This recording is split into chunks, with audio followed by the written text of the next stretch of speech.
Hi ചങ്ങായിമാരെ, ഒരുപാട് ആൾക്കാർ എന്റെ രാഷ്ട്രീയം എന്താ വെച്ചാൽ എന്റെ രാഷ്ട്രീയം സംഘപരിവാർ വിരുദ്ധാണ്.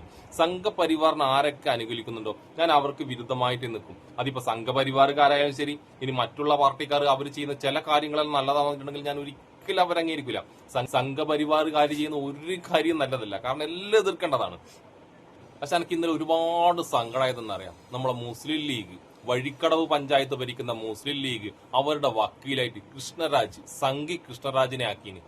ഞാൻ ഏതെങ്കിലും ഒരു BJP കാരനല്ല, സംഘിയായ പക്കാ സംഘിയായ വർഗീയത മാത്രം പറയുന്ന കൃഷ്ണരാജ് വക്കീൽ, അയാളെ വക്കീലൊന്നും പറയാൻ പാടില്ല, ഒരു മൃഗം, അയാളെ പിടിച്ച് വഴിക്കടവ് പഞ്ചായത്തിന്റെ വക്കീലാക്കിന്. ഉളുപ്പുണ്ടാ മുസ്ലിം ലീഗുകാരെ? ഇത് കേൾക്കുന്ന മുസ്ലിം ലീഗുകാരുണ്ടെങ്കിൽ വിഷമായാലും ശരി, അത് പറഞ്ഞില്ലെങ്കിൽ എനിക്ക് മനസ്സിനൊരു സമാധാനം ഉണ്ടാവില്ല. കാരണം നമ്മളിൽ ഇത്രമാത്രം സംഘപരിവാറിനെ എതിർക്കുമ്പോൾ ഇവരറിയാണ്ട് ചെയ്തതാണോ? ഞാനിത് മുസ്ലിം ലീഗിന്റെ എല്ലാവരും അറിഞ്ഞെന്നല്ല പറഞ്ഞത്. പക്ഷെ വഴിക്കടവ് പഞ്ചായത്തിലെ മുസ്ലിം ലീഗുകാർ അറിയാണ്ട് ഈ കൃഷ്ണരാജ് എന്ന് പറഞ്ഞ വർഗീയവാദിനെ അവർക്ക് അറിയില്ല എന്ന് പറഞ്ഞാൽ ഞാനുണ്ടല്ല, നമ്മൾ വേറൊന്ന് പണിക്ക് കൊണ്ടുവരും. കുറച്ചെങ്കിൽ ഉളുപ്പുണ്ടാ മുസ്ലിം ലീഗ്, വഴിക്കടവിലെ മുസ്ലിം ലീഗ്. ഞാൻ അതിന്റെ വാർത്ത വെച്ചാൽ നിങ്ങളത് കേട്ടു നോക്ക്. സംഘപരിവാർ അനുകൂലിയെ ഹൈക്കോടതിയിലെ സ്റ്റാൻഡിംഗ് കൌൺസിലാക്കി മുസ്ലിം ലീഗ്. ഇതുകൊള്ളാലോ, സമൂഹ മാധ്യമങ്ങൾ വഴിയും അല്ലാതെയും തീവ്രവർഗീയ നിലപാട് സ്വീകരിക്കുന്ന കൃഷ്ണരാജിനെയാണ് നിയമിച്ചത്.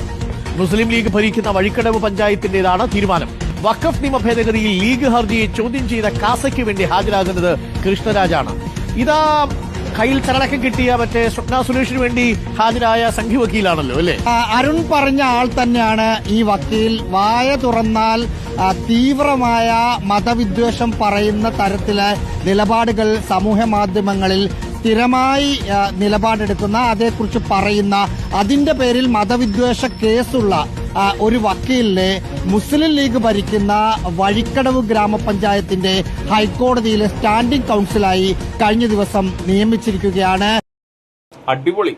കാസന്റെ വക്കീലിയാണ്. കാസക്ക് മുസ്ലിം ലീഗിന് ഒരു വക്കീൽ. അടിപൊളിയാട്ടെ. ഇതിങ്ങനെ കൊണ്ട് നടക്കണം. ഇത് പറ്റിപ്പോയതാണ്, തെറ്റുപറ്റിപ്പോയതാണെന്ന് പറഞ്ഞിട്ട് തിരുത്തി. എന്ത് തെറ്റുപറ്റലോടോ? ഇയാൾ അറിയാണ്ടായിപ്പോയ, കൃഷ്ണരാജ് വക്കീലിനെ അറിയാണ്ടായിപ്പോയ മുസ്ലിം ലീഗുകാർക്ക്. എന്നാ പിന്നെ നിങ്ങൾക്ക് മുസ്ലിം ലീഗുകാരനായിട്ട് നിൽക്കാൻ അധികാരമില്ല, നിങ്ങൾ ഇറങ്ങിപ്പോണം. ഈ വർഗീയവാദിനൊന്നും അറിയില്ലെങ്കിൽ എന്ത് മുസ്ലിം ലീഗാ നിങ്ങൾ? അല്ലെങ്കിൽ ഇയാൾ എന്ത് വർഗീയത പറയുന്നു? ഇയാൾ പറയുന്ന വർഗീയതക്ക് കണക്കും കയ്യുണ്ട. എന്നിട്ടാണ് ഇയാളെ ആക്കിയിനി.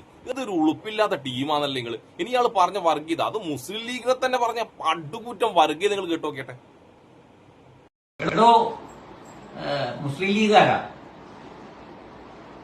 പാർട്ടിയുടെ പേരിൽ തന്നെ മതം കൊണ്ട് നടക്കുന്ന, വസ്ത്രത്തിലും ജീവിതത്തിലും ഭക്ഷണത്തിലും താഴെ വയ്ക്കുന്നതിലും ഉൾപ്പെടെ എല്ലാത്തിലും മതം കാണുന്ന, ശരീഅത്ത് നടപ്പാക്കാൻ വേണ്ടി ജീവിക്കുന്ന, ഇന്ത്യ ഒരു മുസ്ലിം രാജ്യമാക്കണമെന്ന് പിന്നെ മദ്രസയിൽ നിന്നും പഠിച്ചു പുറത്തിറങ്ങിയ എനിക്ക് എന്തറിയാം ഈ രാജ്യത്തെ പറ്റി? താൻ ആരാ ഇതൊക്കെ പറയാൻ?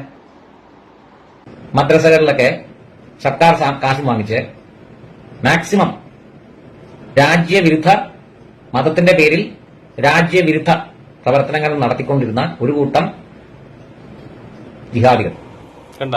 മുസ്ലിം ലീഗിന്റെ അണ്ണാക്ക തന്നെയാണ് തന്നിന്. എന്നിട്ട് ഉളുപ്പില്ലാണ്ട് ഇയാളെ വെച്ചിനല്ല. നാണം തോന്നുന്നില്ലടോ, ഉളുപ്പ് തോന്നുന്നില്ലേ? ഇയാളെ വിശകലന്റെ സഹോദരനാണ്. വിശകലനെയും കാട്ടി വിഷമുള്ള സഹോദരൻ. ഇയാളെല്ലാം പിടിച്ച് വെച്ചിട്ട് ഇയാളെ ഇതുവരെ പറഞ്ഞ കാര്യങ്ങളിൽ എങ്ങനെ മറന്നുപോയി? ഉളുപ്പില്ലാത്ത വഴിക്കടവ് ലീഗാർ. ഇതിൽ നിങ്ങൾ CPM-നെയും BJP-നെയും എങ്ങനെ കുറ്റം പറയാൻ നിൽക്കുന്നു? ഉളുപ്പുണ്ട് നിങ്ങൾക്ക്? ഇതുപോലത്തെ ഒരു നാറിത്തരം കാണിച്ചിട്ട് ഇനിയുണ്ട് ഇയാളെ വീട്. ഇയാൾ ഇഷ്ടം പോലെ വീടുണ്ട്. മുസ്ലിം ലീഗിനെ മാത്രം, മുസ്ലിങ്ങളെയും മുസ്ലിം ലീഗിനെയും പറ്റി പറയുന്ന വർഗീയത കേൾക്കുമ്പോ സങ്കടാവും. ഇനി ഒരു വീഡിയോ കൂടി ഞാൻ വെച്ചുതരാം. ഒന്നേ വെച്ചിരുന്നുള്ളൂ, ബാക്കിയെല്ലാം വെച്ച് കഴിഞ്ഞിട്ടില്ല. ശരിക്കും പറഞ്ഞാൽ ബാക്കിയുള്ള മുസ്ലിം ലീഗുകാർ വഴിക്കടവിലെ മുസ്ലിം ലീഗിനെ പറ്റി അടിച്ച് പണ്ടരടിക്കളി. ഇന്നൊക്കെ കൂടെ മര്യാദക്ക് ജീവിക്കാമെങ്കിൽ ജീവിച്ചാൽ മതി, അല്ലെങ്കിൽ പാകിസ്ഥാനിലേക്കോ അഫ്ഗാനിസ്ഥാനിലേക്കോ പോകണം. ഇത് താലിബാന്റെ സ്ഥലമൊന്നും അല്ല. ഇത് ഭാരതം. ഇത് ഭാരതം, ഭരണഘടനയുള്ള ഭാരതം, നരേന്ദ്രമോദി ഭരിക്കുന്ന ഭാരതം, അമിത്ഷാ ഭരിക്കുന്ന ഭാരതം, അതിന്റെ കീഴിലാണ് കേരളം. ഇത് മുസ്ലിം ലീഗിനോടല്ല, ഇത് മുസ്ലിങ്ങളോട് അയാൾ പറയുന്നത്. പാകിസ്ഥാനിലേക്ക് പോകണം. ഇവന്റെ തന്തേന്റെ വകയല്ല ഇന്ത്യ. ഈ നാറിന്റെ, ഉളുപ്പില്ലാത്ത നാറിന്റെ, അതിന്റെ അത് ഉളുപ്പില്ലാത്ത വഴിക്കട ലീഗാറും ആസേനയും കൂസേനയും താങ്ങിയും കൊടുക്കുന്ന കുറച്ച് ലീഗാർ ഉണ്ടാവും. പേടിച്ചിട്ട്, എന്തെങ്കിലും പേടിച്ചിട്ടോ അല്ലെങ്കിൽ എന്തെങ്കിലും നക്കവിച്ച കിട്ടുമെന്ന് വെച്ചിട്ട് കേരളം മുഴുവൻ സംഘപരിവാറിന്റെ വർഗീയതക്ക് നേരെ പോരാടുമ്പോൾ, അതിനെതിരെ പൊരുതുമ്പോ ഒരു ഉളുപ്പില്ലാണ്ട് കുറച്ച് വഴിക്കടവ് മുസ്ലിം ലീഗുകാർ ഈ ഉളുപ്പില്ലാത്ത ഈ നാറിന്റെ, ഈ കൃഷ്ണരാജ് വക്കീൽ എന്ന വർഗീയവാദിന്റെ കാല് നക്കി ചത്തുടറോ ഒക്കെ പറയാനുള്ളത്. നല്ലവരായ മുസ്ലിം ലീഗാരെ ആ വഴിക്കടവിൽ ഇയാൾ ആ സ്ഥാനത്തെ കൊണ്ടുവന്ന് ഏത് ലീഗാരനാണെങ്കിലും ഇനി ലീഗിലുണ്ടാകാൻ പാടില്ല. ഇനി ലീഗിലുണ്ടാകുമ്പോൾ പഞ്ചായത്തിലുണ്ടാവില്ല, ചവിട്ടി പുറത്താക്കണം. വളരെ സങ്കടം ഉണ്ട് കേട്ടോ. എന്നാ പിന്നെ ശരി സുലാൻ.